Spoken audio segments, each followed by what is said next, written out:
media. As consumers, we are bombarded by it at every turn, like the Incredible Hulk being bombarded by gamma rays. But what makes some media endure, while others are banished to the forgotten black hole of obscurity, never to be heard from again?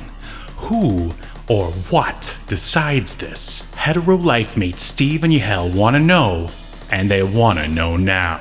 This is Obscurity Now.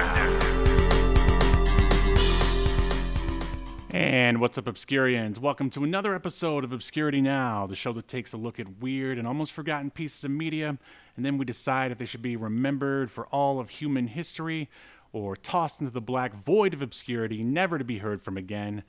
My name is Steve, and with me, he's also known as the Daring Dragoon. It's... Yahel, how are you doing, Steven? I'm doing great, man. Happy to be here. Ready to talk about some classic Campbell comedy. How about you? Yeah. Took us a little while. I had some technical issues, but yeah, looking forward to talking about Jack of All Trades. I think this was on Fox, right? It was syndicated, so it could be pretty much anywhere. Oh, wow. All the possibilities. Clearly, they were trying to follow on Star Trek syndication success. I was thinking maybe Herc and Xena, possibly, but sure. We'll go ahead and throw Star Trek in there. Why not? Well, you'll see why later. Ooh. Or maybe you already know. Well, I know. Well, for the first time ever, I would say, in the history of this show, I know that I have a Star Trek connection, and one of the people that I looked up on, during my research. But more on that later. For now, well, what is your history with Jack of All Trades? Did you happen to catch it back in the early aughts? Nope. I don't remember the show existing at all. So that means you're one of the people to blame for it being canceled. Good job. Well, way to yes, go. I was on the marketing team, and I did not let myself know about it. Oh no! I mean, you're a regular viewer of TV and movies, and you just didn't watch it, so it got canceled. You're to blame. I mean, in 2000, I wasn't really watching too much on TV. I don't think I was, about to turn 21 the following year. I was out sowing my oats. Is that what they? I think say? that's what it. Yeah, you were out sowing your oats with the birds and the bees. You were exactly. looking at Tampa like this. I was Jack styling around. That I could see that. Yes, I could see that for sure. But yeah, I never heard of this show. It only lasted 2 seasons, and I can kind of see why, because it's both like a show that's pretty smart with its comedy, but also very like dumb in a good way. And I think like the number of people that will appreciate both just isn't very large. Right. It's a very specific kind of comedy. I would say this was before. I think Bruce Campbell was still sort of hovering on the precipice of like cult and like mainstream success.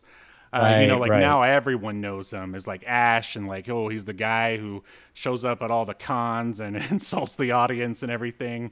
This is like 7 years pre-Burn Notice, which I feel kind of like put him back in people's minds culturally. Yeah, for sure. And this is, aside, if you didn't watch Herc and Xena and you weren't an Evil Dead fan, then you had no idea who this guy was. I mean, and he wasn't even in Herc and Xena all the time. He was just a Toculus who showed up occasionally, but every once in a blue moon. Yeah, and I would say that this was definitely, this show was basically built around Bruce Campbell, wouldn't you say? I mean, who else could like pull off such a character as Jack Styles?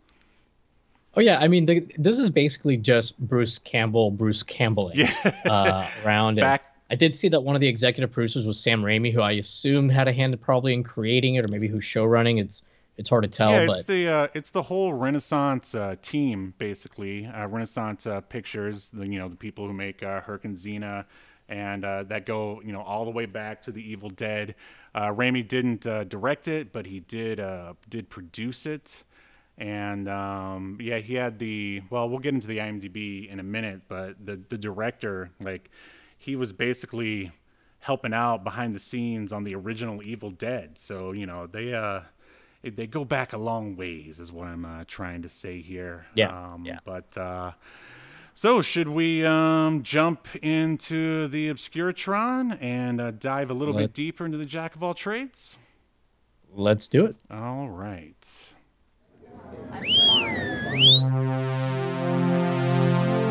Welcome to your feature presentation.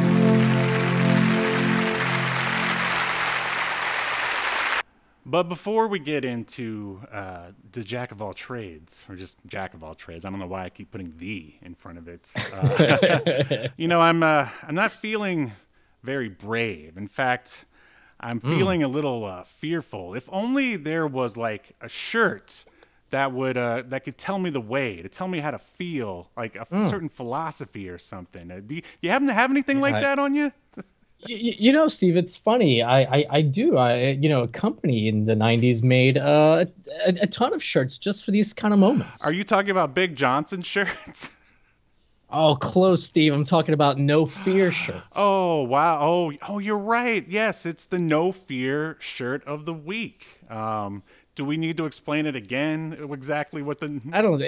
These were just shirts in the 90s that had really dumb things written on it for insecure teenagers and insecure young men. Insecure for the most sports part, people.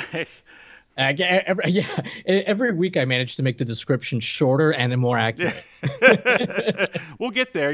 It's not an exact science, but okay. It's sort of like cringe targeted shirts. Like this is like the genesis of cringy targeted shirts. So much, dude. So much. All right. So without further ado, here it is, the No Fear shirt of the week. Does not play well with others. In parentheses, by the way, the next part, it seems others have a problem with losing. No fear. Wow, this is terrible. I think this is the first time I've ever seen parentheses used in like a threatening way, I guess, or yeah.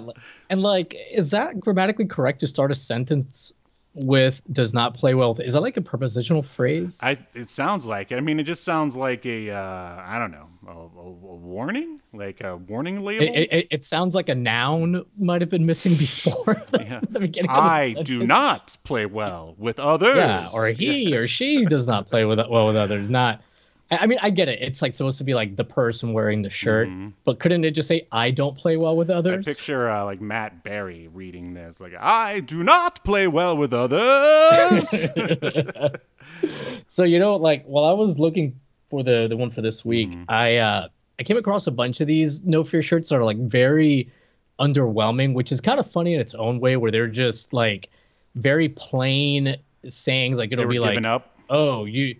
Try the hardest you can. No fear. Just like, wow. What? Yeah. Like, I don't know if that was later on. They ran out of that was towards the end things to of say. their dynasty, the No Fear dynasty. Yeah. Like they were. The only thing to fear was running out of things to not be fearful of, apparently. Take that, No Fear.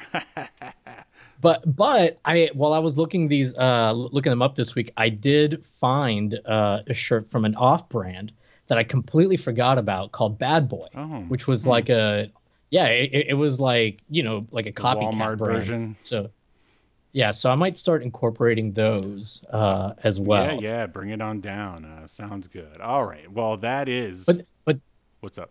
There was one. Actually, I'll save it for next week. Okay. Ooh, edge of the seat here. All right. So that is the No Fear shirt of the week, ladies and gentlemen. So now it's time to discuss even further, if I can see where there it is. Okay, the Jack of all trades, starring Bruce. Does not play well with others should be like the slogan for OBS. I feel like for today, or it's always been finicky, man. Yeah, that thing is. Anyways, it's a little inside baseball for you listeners, right? And viewers. For the 4 people who care. All right, I'll just let that helicopter go by. All right, got to keep it clean for TikTok, Speaking of, did you notice that Super Mario Bros. TikTok almost has 30K? Yeah, it's been doing really well. I saw that you posted one, I guess it was either really early in the morning, or I like 10, 12 hours ago. But anyways, and did you find like from another movie? Did you like purposely look for like a clip of John Leguizamo doing Oh coke? yeah, oh yeah, you know it. I would like. So did you already know that there was a clip of him doing that, or were you like, "Ah, I'm just gonna Google it and Well, see"? I just assumed, I mean, anything I can make anything I want with the power of Photoshop. You hell, I figured if there wasn't one of him doing coke, then maybe someone else made like a cartoon Luigi like doing coke. And if there wasn't, then all I had to do was put 3 lines of coke in front of cartoon Luigi. Yeah, either way, you were gonna make it look like Leguizamo's. Yeah, exactly. But someone else did the work for me. It was actually a GIF. I didn't even know that Premiere could play GIFs, but apparently it can. And yeah, it worked out. It can make them too. Yeah, I saw that. And yeah, it worked out pretty well. So yeah, you should definitely check us out on TikTok. There's a lot more freedom on there with visual aids. Let's just put it like that.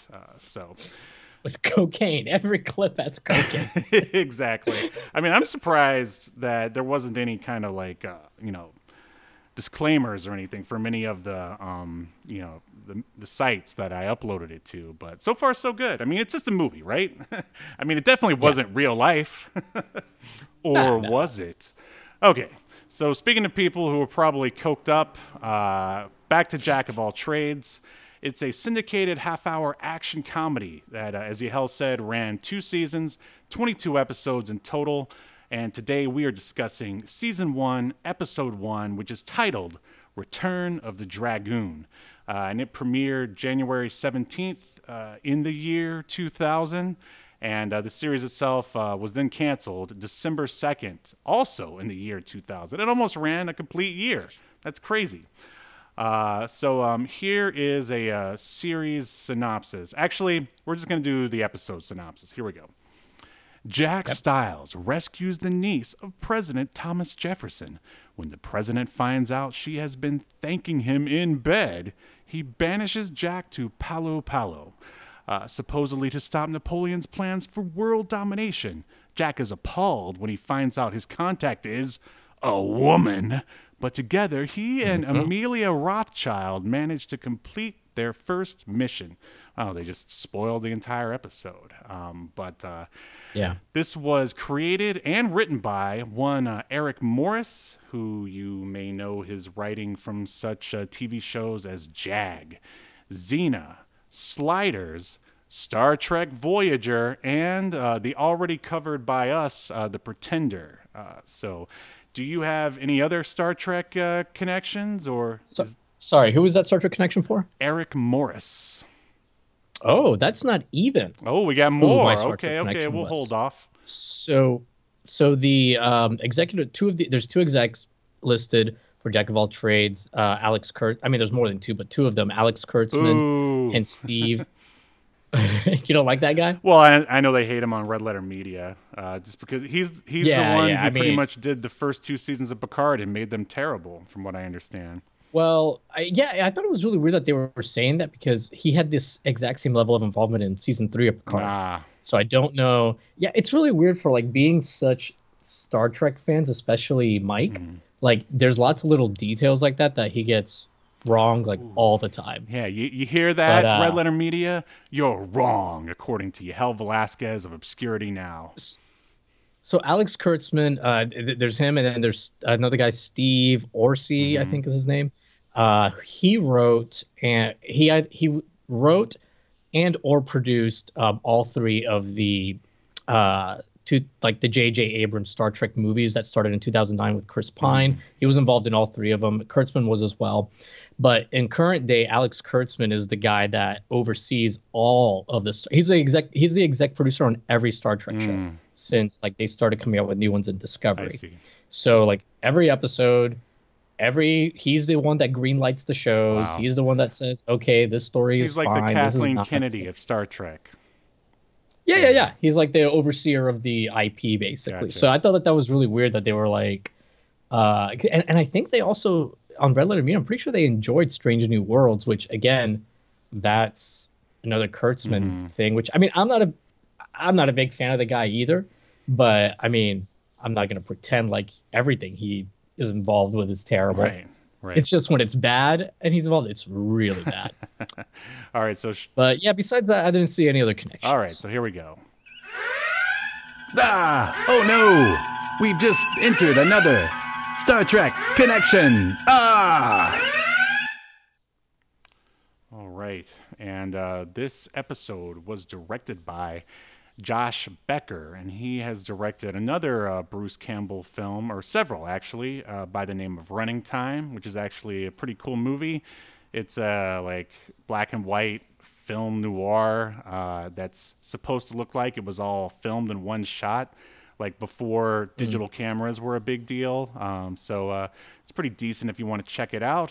As I said before, he helped out with the original Evil Dead, and he's also directed Xena and another Bruce Campbell film, which I don't think I've ever seen, or maybe I tried to watch it and it just wasn't very good, called Alien Apocalypse.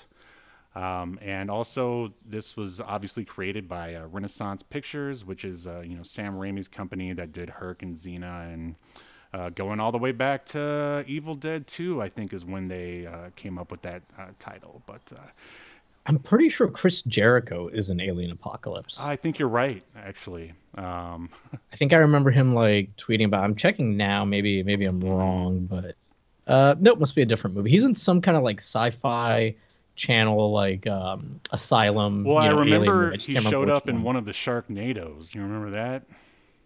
Yeah. So did Kurt Angle. Did he? Man, I don't even remember that. Yeah. Well, those movies are pretty dumb. But anyway. What?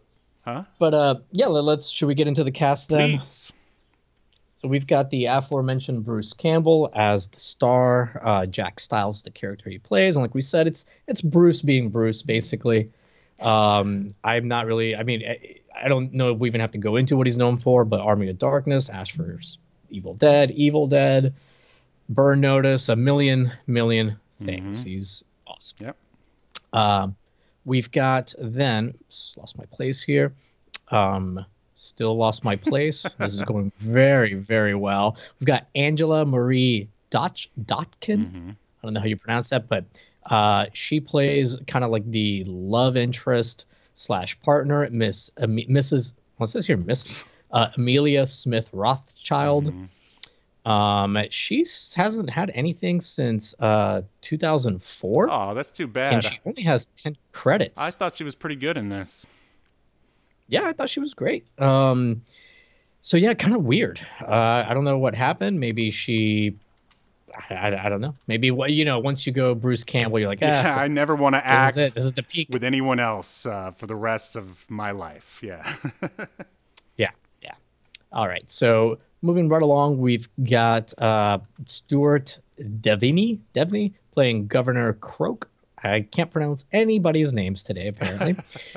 He also only had 35 credits. Again, nothing of note. And I should mention that Angela didn't really have anything else of note. I mean, she had a couple random things on like Xena and Hercules, stuff like that, but nothing that really seemed to like stick. Right. Then we've got Stephen Paps playing Captain Brogard. He, again, doesn't have like a ton of credits, 49 credits. However, his most recent credit, I think, is worth mentioning. The 2022 The Poop Files. The Pooh Files. The Pooh Files? Oh. That's what it's called. Oh, wow. Is this a TV series, but there's like no number of episodes listed? Oh, I'm sorry. There's 20 episodes listed. But I mean, there's like no episode names, no, way to watch it. I mean, there's a little bit of a cast list, so who knows what it's about. But it appears to be like some kind of like kids show. I don't know. There's like some kind of bug, a drawing of a bug, and the bug is wearing a button that says "I love dung." It's either a kids show or a really disturbing like porn parody of the X-Files. Yeah, I don't know. I mean, like. These screenshots are kind of wild, to be honest. He's also the founder of Pabst Blue Ribbon, right? Yeah, of course. Then we've got Charles Pierrard playing President Thomas Jefferson. He was, a bunch of people like in this show were on another show called Shortland Street. I should mention that, and he's one of them. He's in there for 48 episodes. But yeah, he only has 17 credits to his name, but 48 episodes of Shortland Street. But again, nothing really of note. He kind of looks a little bit like Sean Bean. Mm-hmm. Yeah, he does. So I'll give him that. Does that count as There's a credit? a few beans for you. Yeah, so I mean that's kind of everybody that I thought was worth mentioning. I would like to point out that later on in the series, Vern Troyer plays Napoleon. That's the great casting. Yeah, and they do make quite a few jokes in this episode about Napoleon being short. But yeah, it's so weird and to think that is the cast. that there was a period of time where like Vernon Troyer was a big deal. Yeah, man, early 2000s seems so long ago. Yeah. I guess he's like one of those actors where it's just like very of the time. Oh yeah, he was a fad, like 100% because of Dr. Evil, or Austin Powers, yeah. Yeah, but he'd constantly just pop up in random things like commercials or like as a bit part, like on like a skit, like on a late night show. Like he would just like do whatever. And eventually did a porno, as one does, I guess. You do. Oh, I was not aware of that. Yeah, they Conan would show like the censored clips of it on Conan, like just. Oh, maybe that's what I'm thinking of when I'm like, because I remembered he would like be in some like skit or late show bit. So that must be it from Conan. Yeah. All right, well, enough about Vernon Troyer's porn career. I heard it was pretty short. No. Nicely done. No fear, right. It would take a pretty fearless man to make that joke. But all right, let's get into this episode. Okay, so we open up 1801, somewhere across the Canadian border. And we see an obvious model of a fortress sitting on a mountaintop. Inside, a woman is being held captive. She's being surrounded by French soldiers dressed in colonial uniforms. The lady says she's the president's daughter. The head soldier then says they are going to send her headless body back home, wrapped in the flag of England, thus kickstarting a war between England and the USA.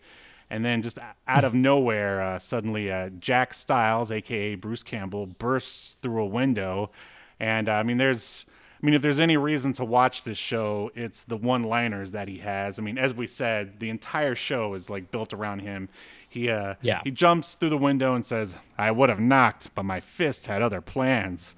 And then it's a great line. Yeah, really good. And then he proceeds to knock out every single like armed soldier. They're all armed with guns that they don't really feel like using for whatever reason.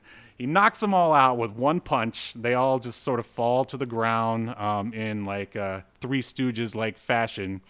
He then rescues the president's daughter, and they head outside the fortress, and they distract the guards by singing the French national anthem. And I'm going to ask you your opinion on this in a second. Then Jack and the lady, they're like staring down like a cliff, basically. And Bruce is all, how much do you weigh? And of course she slaps him because you're never supposed to ask a lady that thing. And then he's like, oh, the heck with it. And like grabs her and they jump off the edge. Her dress, her very frilly dress, inflates like a parachute. And he grabs her heels. And she's all like, oh, how can I repay you? And then he looks up into her skirt, seeing her bloomers. And I think he says something like, oh, I think we'll think of something. I think we can work something out or something. Yeah, that's what he says. And I mean, and it's not the end of the cold open yet, but I want to know, what did you think, I guess, first of the French national anthem shtick and then the parachute dress shtick? I mean, it's so dumb, but it works because, Campbell's like so charming and everyone really commits to the bits. Right. And, I like that it sets the stage for, what to expect. However, it was probably not a smart decision because I feel like I bet this cold open immediately turned off like half the audience. Yeah. When you see the parachute dress thing is a lot to take in, especially since it looks fake. I mean, it feels like Looney Tunes more or less. And I mean, even me, and I mean, spoiler alert, I liked this show when it came out, but rewatching it, I was like, God, what were they thinking? And then the French national anthem thing too. I'm just like, so by that rationale, if I'm ever in any trouble, all I have to do is figure out where the person is from and start singing their national anthem to them. They'll immediately stop and start singing with me. Like, Oh, I thought the idea was that like the French are just idiots or something, or they're so loyal to. I mean, I don't know. You know, Steve, we may be showing our ignorance here. Maybe this like is a joke where something similar happened historically, like during a battle or something, or I don't know. Right. Like, Yeah, I don't know. right. Maybe like the French are in a battle and like their opposing army, like somebody starts playing the French anthem on their it's period appropriate instrument, whatever that may be, a lute, an electric guitar. I don't know. I appreciate you playing the devil's advocate, but okay, we're gonna move on. You know, I just felt like it was definitely something like I don't think the gag that those two gags themselves were like bad. I think they were like placed way too early in the show. You got to build up the zaniness of the show. Right. You know, you can't start like at a 10 when it's something like that. Yeah, because if you think about it, this is the zaniest stuff for the entire episode. There's nothing that really tops. Thankfully. There's nothing that tops the parachute dress thing. Thank God. So, dear listener, if you're watching this show, make sure you at least get past the cold open. I mean, it's only a half-hour show. I mean, really, what are you gonna do?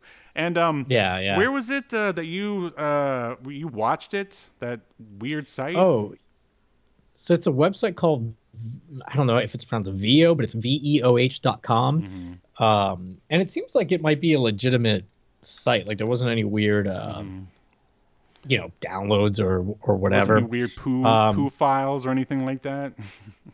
Yeah. I mean, it's like a video sharing website with like a CEO and like offices and everything. I did look into it a little bit. So it does seem to be legit. Like they actually have licenses for some of this stuff. So. All right. Well, I'll put a link in the description. Otherwise, you can just buy the DVD because it doesn't look like it's really streaming anywhere else. Moving on. So basically, as Jack is looking up into the lady's dress, they cut to them falling into bed, which is really a cool transition. So they start sort of going at it, and then all of a sudden Thomas Jefferson starts knocking at the door, and we get another really funny line here from Jack, a.k.a. Bruce, where he says, "Beat it, turkey. I'm in the middle of some Thanksgiving." And then so Jack lets him in, and the president congratulates Jack. And the Prez tells Jack that he's being reassigned to the small island of Palo Palo, or Palo Palo, in order to thwart Napoleon, because they've taken it over. Basically, like one of his governors or whatever has taken it over, and they have to be there for when he arrives. And then at the very end, Jefferson like threatens him and says like, you know, never touch my daughter again, blah blah blah.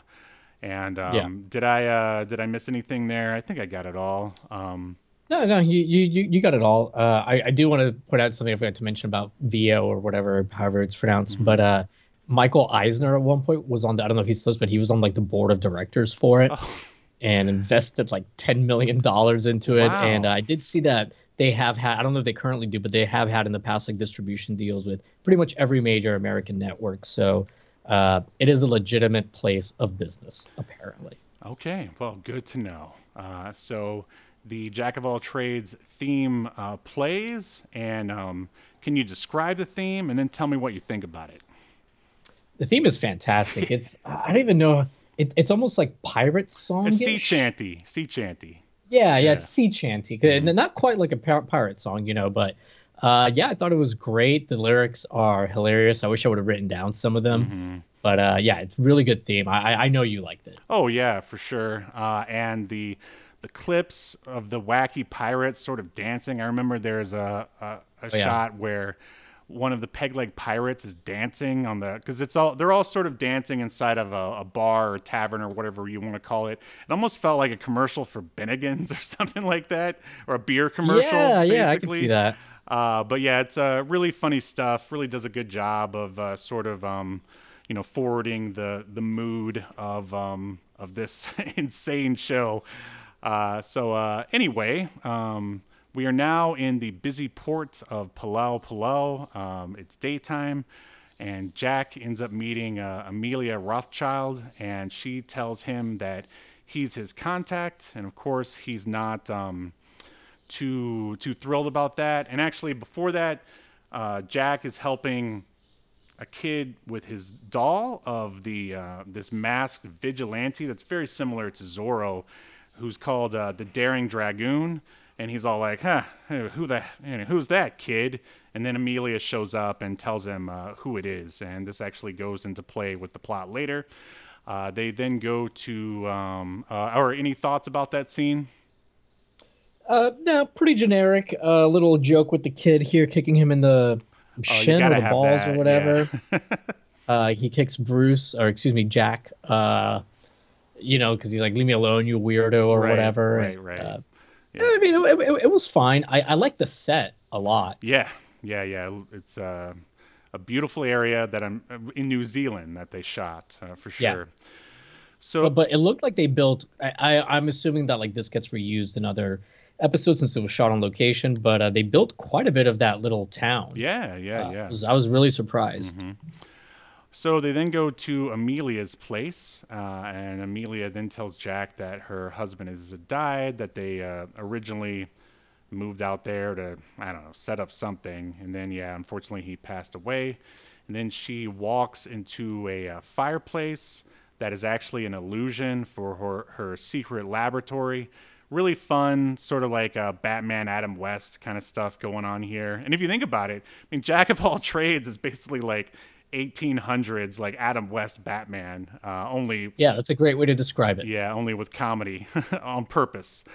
So of course Jack bumbles around the lab. Amelia says that in no way and in no uncertain terms are they ever gonna have sex or go on a date or kiss or just be interested in one another in any way. So of course, But the way she says it is so descriptive. Yeah. She's like, never will your nether regions feel, the slickness of my tongue. She said something like that. Right. Like, even if you can't get down with like the wacky sort of like a premise of this show, I mean, you gotta love the dialogue. It's so good. The dialogue is great. So Amelia and Jack head to the governor's house. They talk about some orders from Napoleon that they have to obtain. So that sparks them to go to the governor's house. Jack is looking at a picture of Napoleon, and he's like, who's the short fry, or something like that. And of course, like, the governor's like, that is our lord, the Napoleon, how dare you? Then Jack says that he has to, use the porcelain something or other. He says he has to go to the bathroom. Yeah, the porcelain throne, referring to the toilet. I love it because he's really just acting like modern day Bruce Campbell. Like, there's no, they don't try to sugarcoat it or anything. It's awesome. But a guard shows up and tells the governor that someone spray painted a dragoon symbol on a wall. And now Jack is in the governor's office, rifling through the desk, like looking for those orders. And then Amelia shows up and asks Jack what he's doing. Jack says he can't find the orders. Then a bunch of soldiers show up and start banging on the door. And, Jack is all looking around for a place to hide, and Amelia. And then he asks for her underwear, basically. And, of course, he gets slapped again. It's basically a replay of the previous how much do you weigh joke from before. Basically, this prompts him to come up with the idea to disguise himself as the daring dragoon. What do you think about the whole sort of masked vigilante thing, like sort of interwoven into the plot here? At first, I was like, why? And Steve, you've watched obviously more of the show than I have. I'm assuming like this character keeps coming back up, this dragoon. Yep. Yeah, at first I was like a little like unsure of how it was gonna play out. But it ends up like working out well. But yeah, because it's you definitely need to have like a strong suspension of disbelief with this show. More so I would say than even Hercules. Right. Well, depending on whether you're watching Hercules from like the beginning of its run versus the end. Yeah. Because I mean, this is like starting at like peak goofiness of Hercules, Right. rather than building toward. I don't know if you want to say building up to it or building down to it, depending on what kind of media you prefer to consume. I would say building up, but yeah, it's fine. Bruce Campbell. One thing we should say is that as he's masked as this character, the Dragoon or whatever, he doesn't change his voice at all. No, he doesn't. And only like his eyes are covered in a little bit of his cheeks, so it should be very obvious like who it is, which I guess is part of like the joke, which is why I'm saying you do need to have like a lot of suspension. Sure, yeah. I mean, it's your classic sort of like 1940s serial, swashbuckling, like Zorro, basically. And yeah, I remember when I originally watched this show, I was like, so they're doing that too? Because I mean, he's already a secret agent. Why does he need to be a mass vigilante too? But they have a decent reason for it, and as long as you're willing, you just sort of go with it because it's going to be funny regardless. Yeah, because he wants to stay on the good side of the French, right. Until because the point is to get close enough to them to eventually take down Napoleon. Exactly.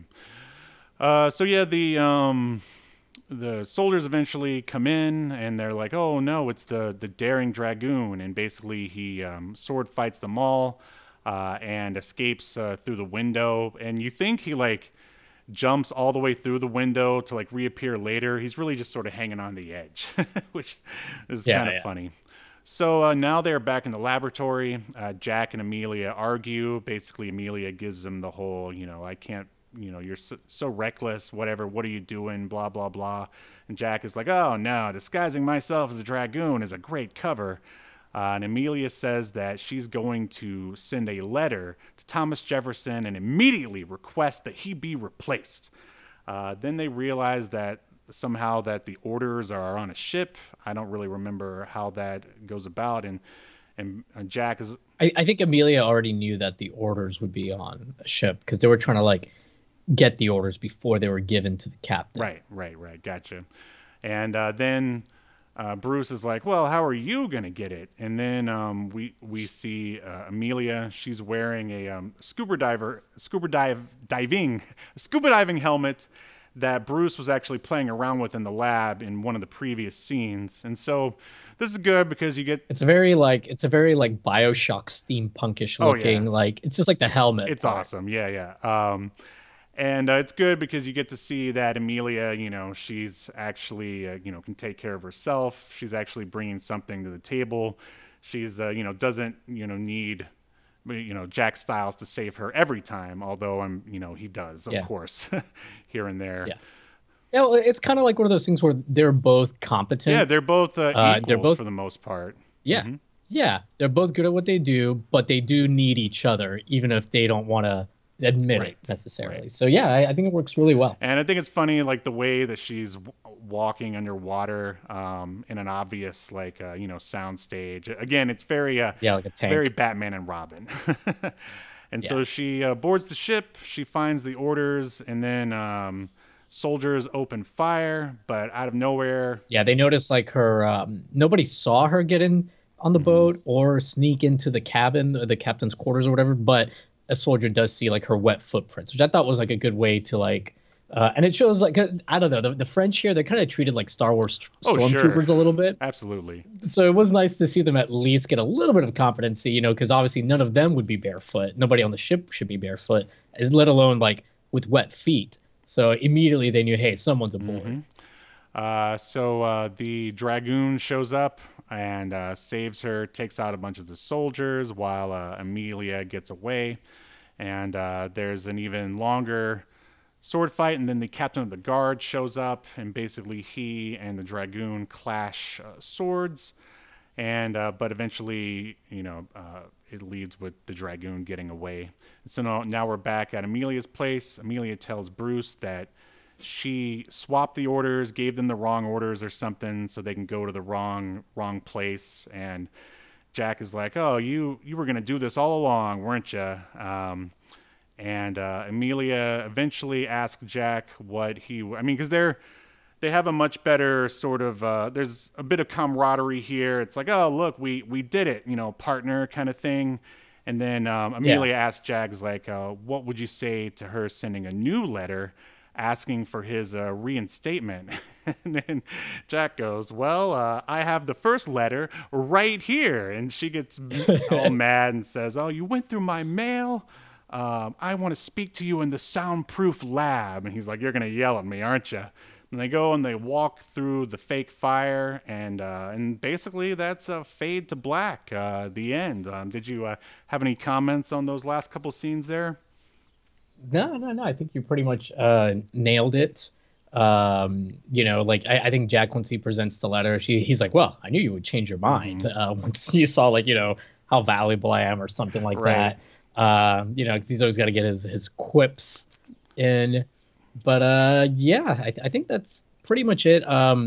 What did you think overall of, like, the set? I know we kind of talked about the village, but the overall set design and some of the other scenes. I mean, for a show like this, that doesn't even take itself that seriously. I mean, it looks great. Like, I don't, as long as they stay away from, like, parachute dresses, which then, I mean, everything is great. Like, that was just the one sort of sore thumb, I would say, or I don't even know if that's a saying, but one sort of downfall, at least to this pilot. I can't really remember I mean, I'm sure there's plenty of zaniness throughout the series, but it's been so long since I've But, like, now, seen it. to me, like, if episode 2 opened with something zany, me as a viewer, I'd be much more open to accepting it, because I've already seen, like, what kind of comedy it is. That, there's going to be some silly stuff, like when he, just like, because when he makes, like, his first Blood Dragoon outfit out of, like, her underwear or whatever, real stupid stuff like that. So you're kind of, like, more ready for it. Sure. And I actually almost feel like the cold open was added, like, later on after the fact, because that's the one time that the sets look kind of cheap. Right. Yeah. Especially that fortress. Yeah. Yeah. Like everything looks really cheap. The effect is pretty cheap too, when they're like you mentioned, when they're parachuting, using her dress as the parachute. And later on, when they're, like, actually in the regular show and they're fighting, there's definitely some wire work with, like, when he, like, does, like, the big flip, unless gravity works differently in New Zealand. And I saw in the credits that it credits, like, 1 or 2 people for wire removal. So there's definitely, like, money there. Everything else looks better. There's obviously, like, good effects money, because I couldn't see any wires. And that's not something that was cheap or as easy to, like, clean up in 2000. Right. So, yeah, I feel like it was almost added in after the fact, because you don't even need it. No. Like, you could have literally started it from when he's in bed with Thomas Jefferson's daughter. Right. Yeah, that's a good point. I wonder whose idea the parachute dress was. That's some of the... I know whose. Alex Kurtzman, according to a Red Letter Media. Right. It was Alex Kurtzman with Kathleen Kennedy in the conservatory with the revolver. But everybody you don't like in media got together. I believe Vince McMahon called the meeting together. I love how mustache Vince McMahon. I love how, like, the whole internet freaks out, and it's like, "Oh, Vince is back. Oh, he's gonna ruin everything." It's hilarious. I mean, the man has a track record. It's weird, right? Because he's got, like, the most successful wrestling company of all time, but it's also the one. But anytime he's doing something, it's like he's gonna mess it up. Right. All right. Well, there was one other question I wanted to ask you before we rendered our verdict, because this premiered along with another sort of Renaissance Pictures / Sam Raimi joint, Cleopatra 2023 or something like that. Do you remember that show? So I never watched it, but I do remember, like, commercials for it. I don't really remember. Wasn't it set, like, in modern day? Like, I don't even think it was set in the future. I thought it was right? the it was future. Like, I mean, I never watched it either. You might be right. I think I caught, like, I would catch, like, the last 5 minutes waiting for this show, and I just thought it felt like some, like, Cinemax, like, softcore porn or something. But yeah, it just wasn't. I don't know. I was just like, I don't want. Cleopatra 2525. There you go. And then right after that, you can watch Phantom 2030, and then go read some Spider-Man 2099 comics. So, Steve, I think we should definitely cover this. Just reading the description. First, it stars Gina Torres, who's awesome. But an exotic dancer cryogenically frozen in the year 2001. Presumably, she had herself frozen because she couldn't take the news of Jack of all trades being canceled. Is accidentally thawed out in 2525 by two female warriors who are fighting against evil robots which have taken over the world. The three join forces and try to escape the underground caverns to which humanity has been banished, meeting up with all sorts of strange creatures along the way. Yeah, we should add it to the list. Along with, it seems like another show that was around during this time period was the Kevin Sorbo Andromeda. You remember that? Yeah, which I've never watched, even though it's like something that Gene Roddenberry had created. Yep, I heard that. All right, let's render the verdict and get out of here. Overrated. That's the question. All right, Daring Yahel. Do you think that Jack of all trades should be remembered for all of human history, or tossed in the black void of obscurity, never to be heard from again? Yeah, I say remember it. I liked it a lot. It's hard to go wrong whenever you've got Bruce Campbell just kind of being himself, amped up a little bit. He plays like a great rogue with a heart of gold character. So, and it was genuinely funny, even outside of Bruce Campbell's bits. I thought the casting was really well done for everybody else too. What say ye? Yeah, if you're a Bruce Campbell fan, I mean, you can't go wrong with this. But it's a very specific sort of style of comedy and like parody. So I don't know, if you're a normie, you might not be into it. But yeah, of course. I mean, I feel like that this among Bruce's other sort of filmography, this is really almost close to being forgotten, which I definitely don't think it should be. So yeah, it should definitely be remembered. In accordance to Obscurity Now, the most important streaming YouTube podcast in all of the internet, you shall be remembered. Yes. Good show. Good show.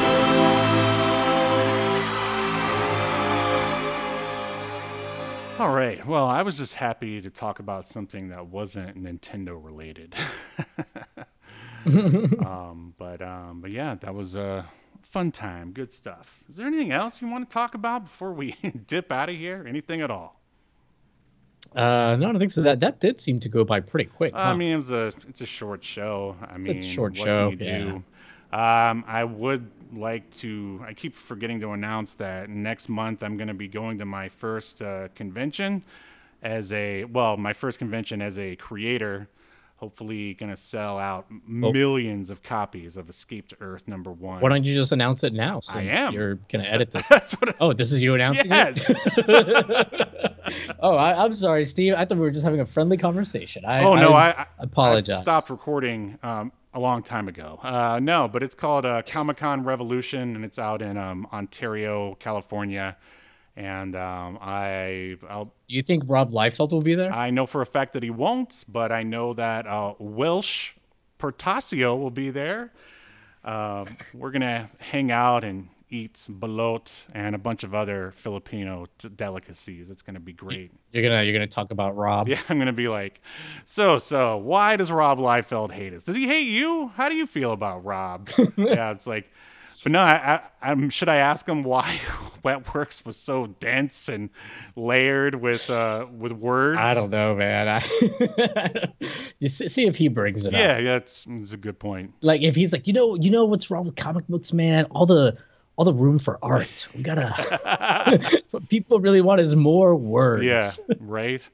So aren't not that the writing's unimportant, but. Yeah, Wetworks was it was really dense. Yeah, I mean, not bad. It just a lot of acronyms. I mean, you really got your $2.99 worth, or however much it was back then. Yeah. Aren't you going to a con at some point soon-ish, sort of? Not super soon. I mean, like in October. Probably be doing Retro World Expo and PRGE, which is in Portland. Retro World's in Connecticut. I think PRGE is. They might both be in October. I really need to get that sorted out. What? You can see I'm really on top of things. We'll have our secretary get on it immediately. Yeah, yeah. All right, if there isn't anything else, that's our show. Make sure you like and subscribe and check us out on TikTok. Other than that, we will see you next Sunday as we continue to discuss even more obscure media, only on Obscurity Now. See you next week. You've been enjoying Obscurity Now, a podcast that's recorded live to tape and streamed to Twitch and YouTube. Subscribe so you never miss an episode or hilarious quip. Take us with you by following the download links provided in the show notes to wherever you get podcasts. And take notice of our various social media links. If that's what you're into, I'm not here to judge. And make sure you join us live next week at 6 p.m. Eastern, 3 p.m. Pacific as we continue to discuss more obscure media only on Obscurity Now.